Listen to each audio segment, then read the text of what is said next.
बनावट या रचना के आधार पर शब्द के भेद। रचना के आधार पर शब्द के निम्नलिखित 3 भेद हैं। पहला है रूढ़ शब्द, दूसरा यौगिक शब्द और तीसरा योग रूढ़। तो सबसे पहले हम लोग रूढ़ शब्द को देखेंगे। रूढ़ शब्द ऐसे शब्द जो किसी विशेष अर्थ को प्रकट करते हैं, लेकिन अगर उनके टुकड़े कर दिए जाए तो निरर्थक हो जाते हैं। ऐसे शब्द को रूढ़ शब्द कहते हैं, जैसे जल, कल, जब, तारा, रोटी, घर आदि, है ना। या फिर हम यह कह सकते हैं कि रूढ़ शब्द का अर्थ होता है लेकिन टुकड़े करने पर अर्थ नहीं होता है। मैं यहां एक बार फिर आप लोग को बताना चाहूंगा कि बनावट या रचना के आधार पर शब्दों के भेद। उसमें से पहला है रूढ़ शब्द। रूढ़ शब्द देखिए ऐसे शब्द जो किसी विशेष अर्थ को प्रकट करते हैं, लेकिन अगर उनके टुकड़े कर दिया जाए तो निरर्थक हो जाते हैं। ऐसे शब्द को रूढ़ शब्द कहते हैं। जैसे यहां पर देखिए, यहां जैसे रोटी, घर, जल, कल, तारा आदि, ठीक है। जैसे इस कैसे उसको हम यहां पर देखेंगे, जैसे घर है, अच्छा रोटी है, चलिए रोटी हो गया। रोटी को हम अलग कर देते हैं, जैसे तो ये हो गया रो और ये हो गया टी। रो का खाली कोई अर्थ नहीं हो रहा है, टी का खाली कोई अर्थ नहीं हो रहा है, दोनों मिल जाते हैं तो रोटी हो जाता है। उसी तरह से जैसे घर है, घ और घर मिल गया। अब इसको हम अलग कर देते हैं तो ये घ अलग हो गया और इसको ये र अलग हो गया। तो ये केवल वर्ण रह जा रहे हैं, अक्षर ही रह जा रहे हैं, शब्द नहीं बन पा रहे हैं। और ये जैसे बन भी रहे हैं तो उसका अर्थ नहीं है। उसी तरह से जैसे जल में एक शब्द है, ये शब्द में जो है जल एक सार्थक शब्द है, लेकिन इसको ज अलग और ल अलग कर देंगे तो ज और ल हो जा रहा है, तो ये भी जो है एक सार्थक शब्द नहीं बन पा रहा है।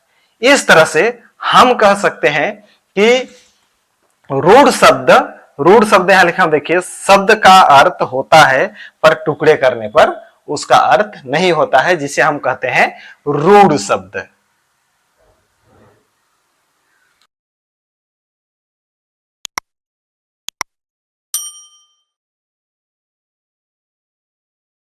हम लोग देखते हैं अब दूसरा, यौगिक शब्द।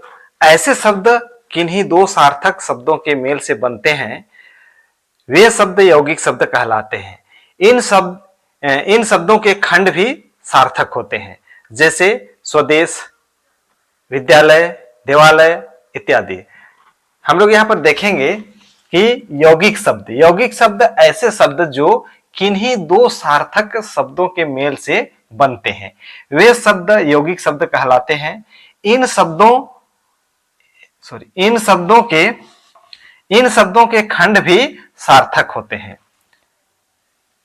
तो जैसे यहां देखेंगे स्वदेश, विद्यालय, देवालय आदि, हम देखते हैं कि इस यौगिक शब्द से, यौगिक मतलब 2 शब्द जुड़ा हुआ है और दोनों सार्थक शब्द हैं और दोनों के अर्थ होते हैं। ये शब्द जो है के टुकड़े करने पर भी दोनों के सार्थक अर्थ होते हैं, तो उस शब्दों को यौगिक शब्द कहते हैं। जैसे यहां पर देख लीजिए, स्वदेश है, स्वदेश में देख स्व मतलब अपना, देश मतलब देश, अपना देश है, तो ये देखिए दोनों का एक सार्थक अर्थ निकल रहा है। उसी तरह से विद्यालय का भी देखिए, विद्या है ना, आलय घर है, तो इस तरह से ये दोनों सार्थक शब्द होते हैं।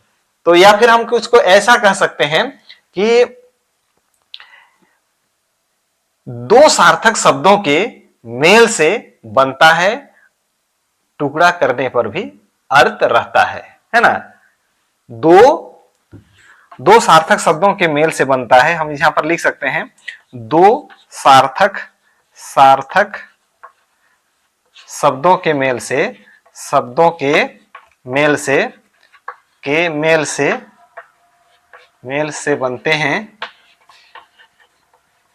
बनते हैं, टुकड़े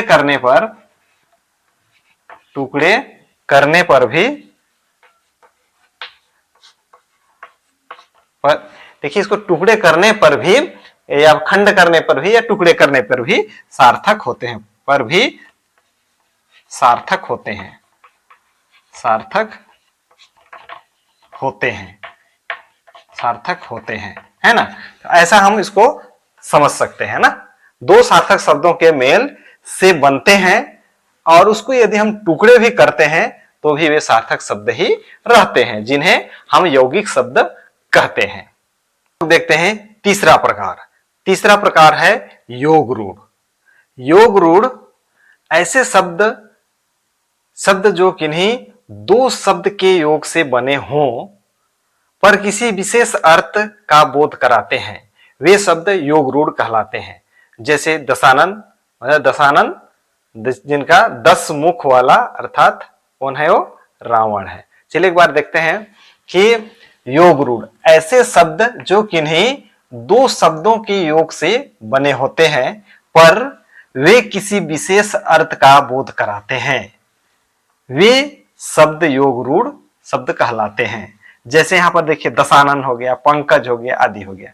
जैसे यहां पर देखिए दशानन, दशानन, दशानन 10 दशानन है ना, लेकिन यहां देखिए दशानन मतलब क्या होता है? 10 मुख वाला, ठीक है, लेकिन 10 मुख वाला होता है, लेकिन यहां पर अर्थात किसको कहा गया है? रावण को कहा गया है। उसी तरह से आप देखिए पंकज, पंकज, पंकज को देखेंगे तो पंकज क्या होगा? पंकज मतलब क्या होता है? कीचड़ में उत्पन्न होने वाला, कीचड़ में उत्पन्न होने वाला, अर्थात यहां हो जाएगा कमल। यहां पर ये योग रूढ़ शब्द में मुख्य रूप से बहुव्रीहि समास का विशेष रूप से यहां पर उदाहरण आता है, बहुव्रीहि समास का। या हम इस योग रूढ़ को कह सकते हैं, संक्षेप में हम कह सकते हैं, ट्रिक से कह सकते हैं कि दो शब्द से मिलकर बनता है लेकिन अर्थ अलग निकलता है, जैसे हम देखें, हम दशानन को देख रहे हैं, तो इस तरह से हम देखते हैं योग रूढ़ का होता है। तो इस तरह से हम देखेंगे कि बनावट या रचना के आधार पर शब्दों के भेद में मुख्य रूप से 3 थे। पहला था रूढ़ शब्द, दूसरा यौगिक शब्द और तीसरा योग रूढ़।